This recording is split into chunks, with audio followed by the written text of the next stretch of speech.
Bulletin में खुशामदीद कहते हैं। सबसे पहले बात करेंगे chairman peoples party Bilawal Bhutto Zardari की, जिन्होंने इमरान खान वजीर आजम के खिताब पर रद्द अमल दिया है। कहते हैं कि कोई खान साहब को तारीख सिखाए, समझ नहीं आता कि उनकी बात पर हंसूं या कुछ कहूं।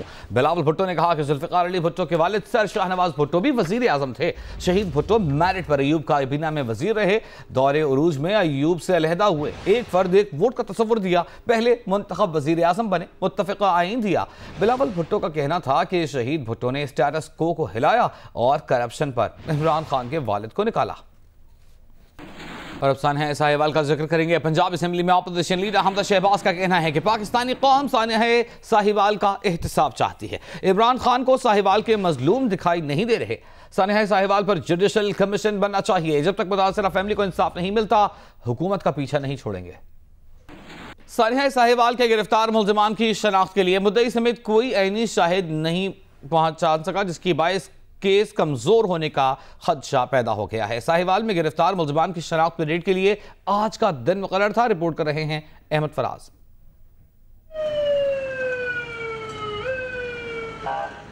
जेआईटी राय के मुताबिक साहिवाल फायरिंग केस में मुलविस 5 मुल्जिमान की शनाख्त के लिए मुद्दई और ऐनी शाहिदीन को साहिवाल जेल ले जाया जाना था, लेकिन मकतूल खलील के अहल खाना का मुद्दई जलील और दीगर शहादती वहां ना पहुंचे। जीआईटी की जानिब से सोमवार ऐनी शाहिदीन की गवाही के लिए मुकर्रर था, जबकि मंगल का दिन मुल्जिमान को जेल में शनाख्त करवाने के लिए मुकर्रर किया गया था। सीडीडी के गिरफ्तार अहलकारों को इतवार के रोज जुडिशल किया गया था। सोमवार के रोज मुद्दई और ऐनी शाहिद पेश न हुए, जबकि जो 2 गवाह आए उन्होंने बयान दिया कि वो वकूअ के बाद वहां पहुंचे थे, और ये भी कि जब वो वहां पहुंचे तो लाशें गाड़ी में रखी जा चुकी थी। जीआईटी राय के मुताबिक गवाहों ने मजीद बताया कि वाकया उनके पहुंचने से कबल हो चुका था, किसी को गोलियां मारते नहीं देखा।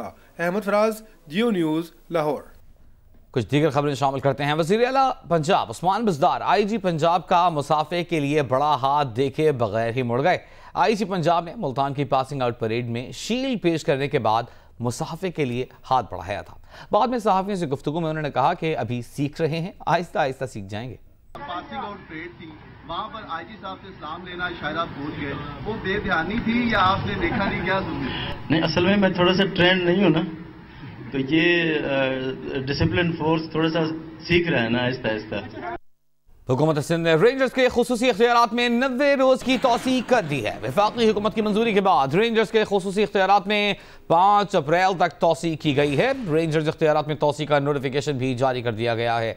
खुसूसी इख्तियारात इंसदाद दहशतगर्दी एक्ट की शिक 4 के तहत कराची के लिए दिए गए हैं।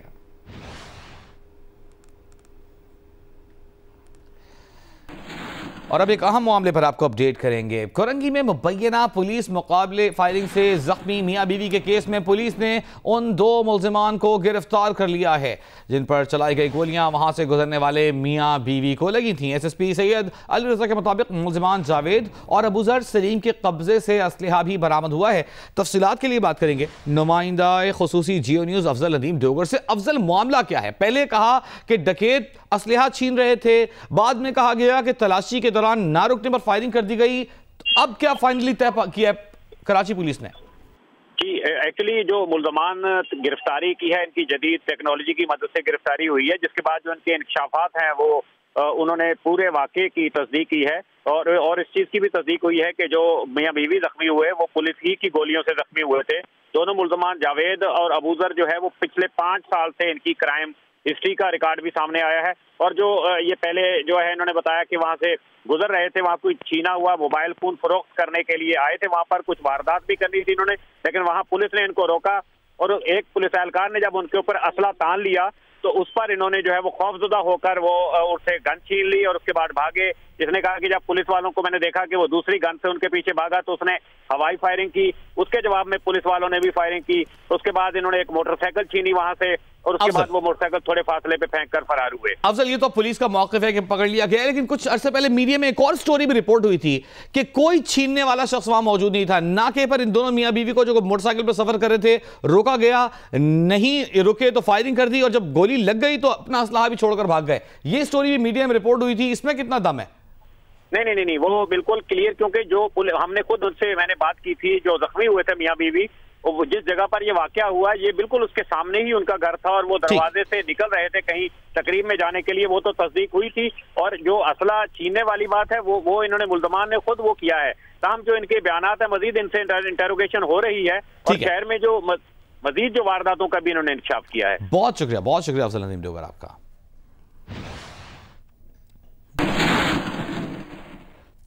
समझदार शौहर वही होते हैं जो घर जाते ही बेगम के तेवर देखकर भांप लें कि आज खैर नहीं। ऐसा कहना है गवर्नर पंजाब चौधरी सरवर का।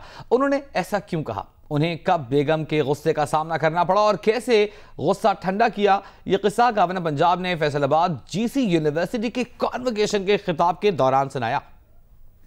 जो समझदार मर्द होते हैं जब घर जाते हैं तो बेगम साहबा के तेवर देख के उनको पता चल जाता है कि आज खैर नहीं।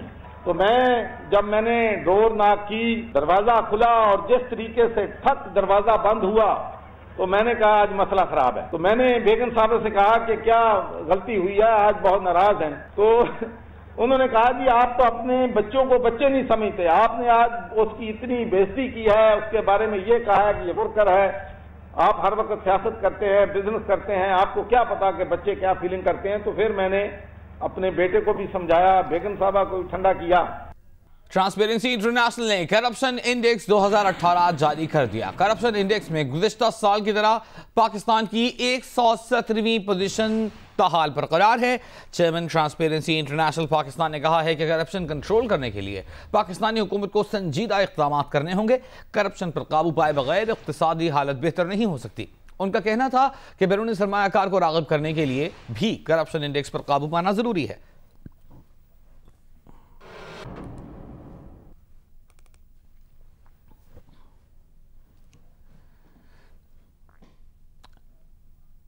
अहम तरीन खबर आपको देंगे। कराची में चीनी कॉन्सुलेट हमला केस के मरकजी सहूलतकार को शारजा से गिरफ्तार कर लिया गया है। नुमाइंदा जियो न्यूज़ तलहा हाशमी हमारे साथ मौजूद हैं। हम कोशिश करेंगे कि उनसे इसकी तफसील हासिल कर सकें। तलहा बताइएगा क्या मालूमात मिल सकी इस मुतालिक?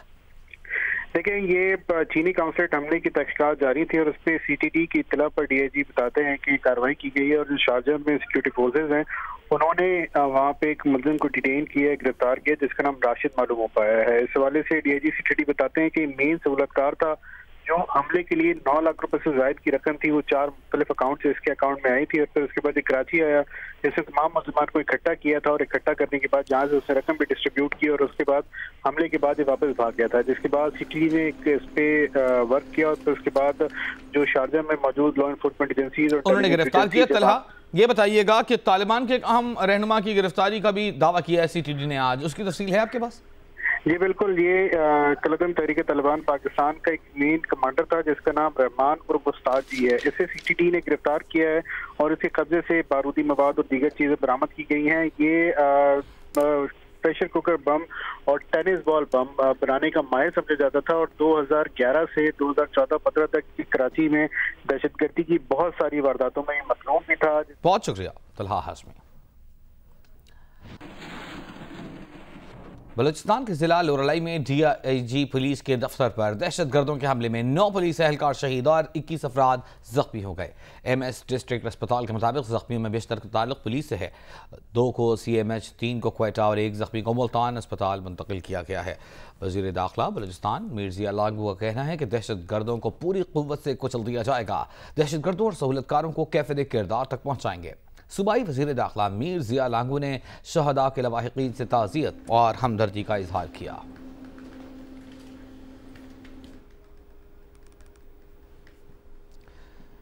IG जेल खाना जात पंजाब मिर्जा शाहिद सलीम बेग ने कहा है कि जेल में नवाज शरीफ का रवैया बहुत अच्छा है। सर्दी का मौसम जरूर है लेकिन उन्हें हीटर की सहूलत फराहम नहीं की गई। जिन्हें नुमाइंदे अमीन हफीज से गुफ्तगू करते हुए शाहिद सलीम बेग ने कहा कि नवाज शरीफ को फैमिली होम की सहूलत भी नहीं मिल सकेगी।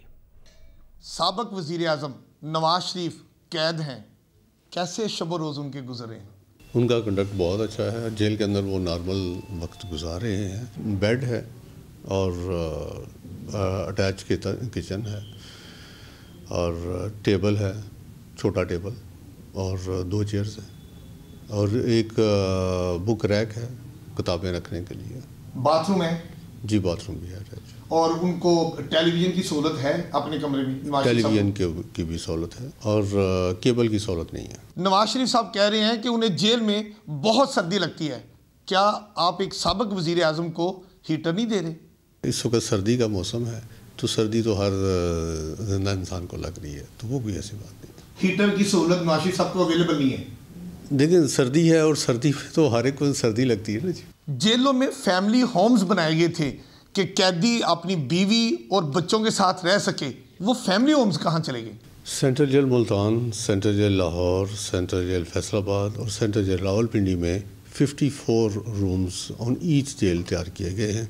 और ये रूम्स नहीं बल्कि 1 बेड अपार्टमेंट हैं जहाँ लंबी सज़ा वाले जो कैदी हैं 10 साल या 10 साल से ज़्यादा वाले, वो वहाँ अपनी बीवियों के साथ रह सकेंगे 3 days इन अ क्वार्टर। क्या नवाज शरीफ साहब को भी ये फैमिली रूम्स मिल सकता है फ्यूचर में अगर वो कैदी हैं? आई डोंट नो, मेरा नहीं ख्याल। नवाज शरीफ साहब की तो बीवी बहुत हो गई हैं वैसे। नहीं, वो उनके बच्चे तो माशाल्लाह हैं। तो बच्चे तो आके मिल सकते हैं, वो पहले भी मिल रहे हैं। सिंध असम्बली में स्पीकर के खिलाफ नाजेबा जुमले अदा करने पर तहरीक इंसाफ के अरकान के खिलाफ तहरीक मजम्मत कसरत राय से मंजूर कर ली गई। कैदियों को अजीज व क़ारिब के इंतकाल, बहन बेटी की शादी और वालिदैन और बीवी बच्चों की बीमारी के आखिरी लम्हात में आयादत के लिए भी सेमी फरोल पर रिहाई की करारदाद मुत्तफ़िक़ा तौर पर मंजूर कर ली गई। तफसीलात राना जावेद से। पीपल्स पार्टी के रुकन गंवर खान इसरान ने स्पीकर के खिलाफ तहरीक इंसाफ के अरकान की जानिब से नाजेबा अल्फाज अदा करने के खिलाफ मजम्मती तहरीक पेश करते हुए मुतालबा किया कि तहरीक इंसाफ के अरकान स्पीकर से माफ़ी मांगे। माफ़ी न मांगने पर तहरीक मजम्मत कसरत राय से मंजूर कर ली गई। MQM की मंगला शर्मा ने कैदियों को पैरोल पर रिहाई की करारदाद पेश करते हुए मुतालबा किया कि 2 दिन की रिहाई दी जाए। करारदाद में MQM के मोहम्मद हुसैन और पीपल्स पार्टी के शर्जील मेमन की तरामीम को भी शामिल कर लिया गया। MQM के जावेद हनीफ करारदाद पर बात करते हुए आपदीदा हो गए। जनरल अस्पताल लाहौर के 60 साल मुकम्मल होने पर अस्पताल इंतजामिया ने बुजुर्ग शहरियों के तमाम टेस्ट मुफ्त करने का ऐलान कर दिया है। अस्पताल इंतजामिया की जानिब से यह ऐलान 60 साल तकरीबात पर किया गया। Principal post graduate medical institute professor Mohammad Tayyab का कहना है कि बुजुर्ग शहरियों के MRI, CT स्कैन समेत तमाम टेस्ट मुफ्त होंगे। मुफ्त टेस्ट का इतलाक 60 साल से ज्यादा उम्र के अफराद पर होगा। बुजुर्ग शहरियों को अपना शनाख्ती कार्ड लाना लाजमी होगा। जनरल अस्पताल में ऐलान पर अमल दरामद आज ही से शुरू होगा।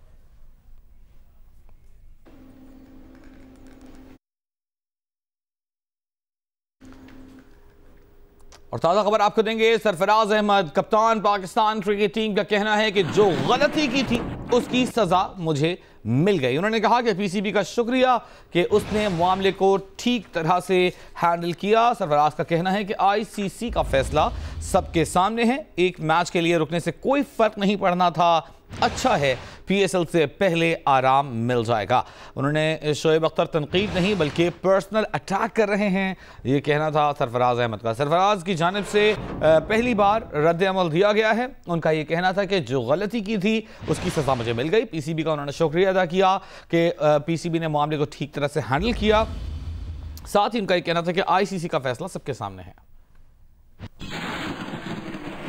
देखिए, गलती है, मैंने गलती अपनी एक्सेप्ट की और जो मुझे सजा मिलनी थी वो मिल गई। और उसमें PCB का शुक्रिया कि उन्होंने इस केस को बहुत अच्छी तरीके से हैंडल किया, जो भी रिक्वायरमेंट थी वो पूरी की। उसके बाद जो ICC ने फैसला सुनाया वो आपके साथ। 5 महीने से क्रिकेट खेल रहे हैं, एक मैच नहीं खेलते तो उससे कोई फर्क नहीं पड़ना था। अच्छा रेस्ट करेंगे, PSL खेलेंगे। पहली women blind international cricket series के पहले मैच में नेपाल ने पाकिस्तान को 10 विकेटों से हरा दिया। पाकिस्तानी खिलाड़ियों का कहना है कि अपनी तमाम गलतियों पर काम करेंगे। हार जीत खेल का हिस्सा है, अगले मैच में फतह याब होंगे। हफ्सा उस्मान की रिपोर्ट। पहली women blind international cricket series का पहला मैच कैनेट कॉलेज के ग्राउंड में खेला गया। नेपाल ने टॉस जीतकर पहले फील्डिंग का फैसला किया। Pakistani blind cricket team 53 run पर आउट हो गई। उनकी 8 खिलाड़ी रन आउट हुई। नेपाल की टीम ने यह हदफ 5 ओवर्स में बगैर किसी नुकसान के पूरा कर लिया।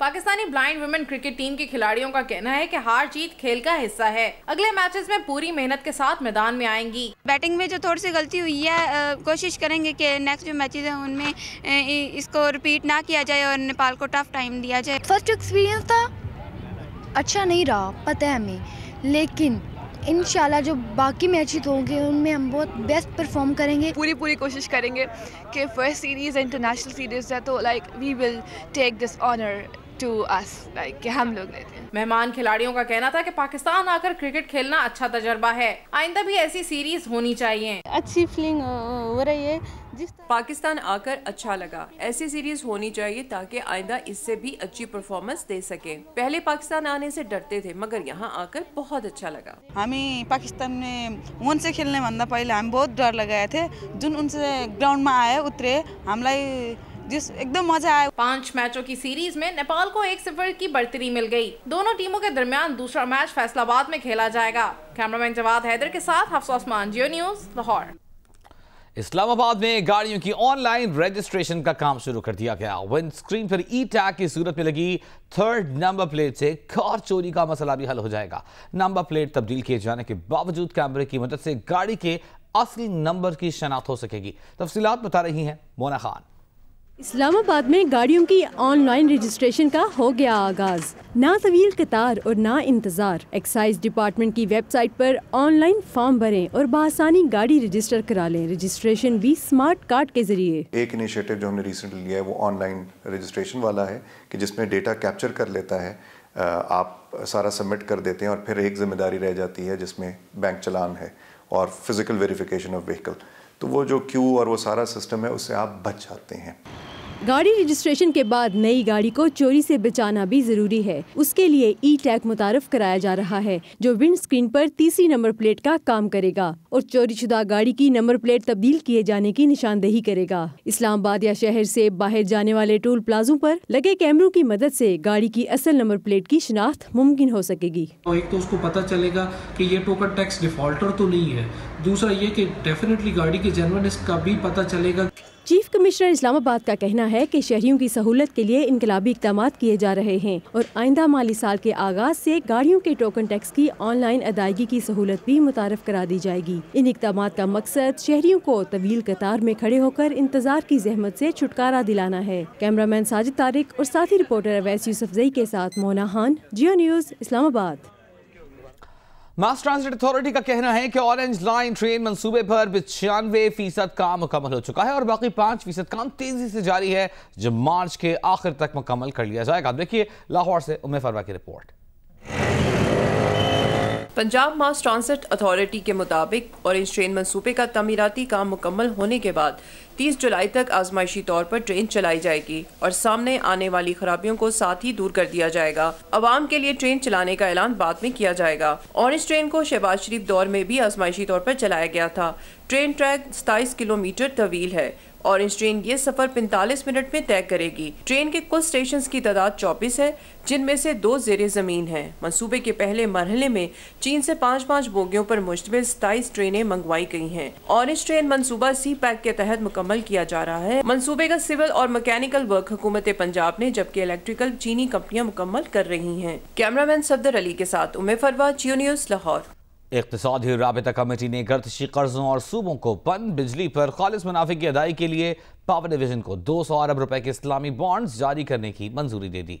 अशरफ मलखम की रिपोर्ट। गर्दिशी कर्जों और सूबों को पन बिजली पर खालस मुनाफा की अदायगी के लिए पावर डिवीजन को 200 अरब रुपए के इस्लामी बॉन्ड्स जारी करने की मंजूरी। पंजाब को गाजी बरोथा और केपी को तरवेला डैम से बनने वाली पन बिजली पर खालस मुनाफा की अदायगी भी इस्लामी बॉन्ड से हासिल रकम से की जाएगी। वज़ीर ख़ज़ाना असद उमर की सरबराही में इक़्तिसादी राब्ता कमेटी के इजलास में अहम फैसले कर लिए गए। पावर डिवीजन की तरफ से इजलास को बताया गया कि सरकारी और निजी बिजली बनाने वाले इदारों को 807 अरब 89 करोड़ रुपए की अदायगियाँ करना है। इनमें से 323 अरब 42 करोड़ रुपए वो अदायगियाँ हैं जिनके तहत बिजली खरीदी तो ना गई, ताहम हुकूमत ने बिजली के पैदावारी यूनिट से इनकी पैदावारी सलाहियत के मुताबिक बिजली खरीदने का मुआहिदा कर रखा था। इन इदारों को सूद की मद में भी 77 अरब 21 करोड़ रुपए की अदायगियाँ होना है। इजलास को बताया गया कि वफाकी और सूबाई हुकूमतों, फाटा, आज़ाद कश्मीर, बिजली की तकसीम कार कंपनियों और निजी बिजली घरों के ज़िम्मे मजमूई तौर पर 870 अरब 50 करोड़ रुपए वाजिबुल अदा हैं। वफाकी हुकूमत ने बलोचिस्तान, आज़ाद कश्मीर और फाटा को टैरिफ में कमी की वजह से 170 अरब 40 करोड़ रुपए सब्सिडी की मद में अदा करना है। इक़्तिसादी राब्ता कमेटी ने पहले से तयशुदा फार्मूले के तहत 5 लाख टन गंदम और गंदम से बनने वाली अशिया बरामद करने की भी मंजूरी दे दी। अशरफ मलखम, जियो न्यूज़, इस्लामाबाद। पंजाब के मारूफ सियासतदान साबिक सूबाई वजीर अरशद खान लोधी तवील अलालत के बायस साहिवाल में इंतकाल कर गए। वो 8 बार रुकन पंजाब असम्बली बने। नवाज शरीफ, शहबाज शरीफ और चौधरी परवेज इलाही दौर में सूबाई काबीना के रुकन भी रहे। अरशद खान लोधी 1 अक्टूबर 1937 को जलंधर में पैदा हुए। क़याम पाकिस्तान के बाद साहिवाल मुंतकिल हुए। पहली बार 1970 और फिर 1977 में हड़प्पा की सूबाई नशिस्त से मुंतखब हुए। 1985 के गैर जमाती इलेक्शन में भी MPA मुंतखब हुए और नवाज शरीफ की काबीना में वजीर मालियात बने। 1988, 1990 और 1997 में भी MPA और वजीर बने। 2002 में परवेज इलाही काबीना में वजीर बनाए गए और मुस्लिम लीग काफ के जनरल सेक्रेटरी रहे। 2013 में नून लीग की तरफ से MPA बने। 2018 के इलेक्शन में खराबी सेहत की बुनियाद पर हिस्सा न लिया, तहम उनके दामाद नवीद असलम लोधी उनकी सीट पर MPA बने। नवीद असलम लोधी ने जियो न्यूज़ को बताया कि अरशद लोधी के सीने में इन्फेक्शन की शिकायत थी। उनका इंतकाल दिल का दौरा पड़ने से हुआ। उन्होंने सोगवारों में एक साहबजादी छोड़ी है। नमाज जनाजा कल सुबह 10 बजे लोधी हाउस हड़प्पा में अदा की जाएगी। अस्सलाम वालेकुम, मैं हूं मुबश्शिर हाशमी और आप देख रहे हैं जियो न्यूज़। मजीद वीडियोस और अपडेट्स के लिए अभी सब्सक्राइब के बटन को क्लिक करें। देखते रहिए सिर्फ जियो न्यूज़।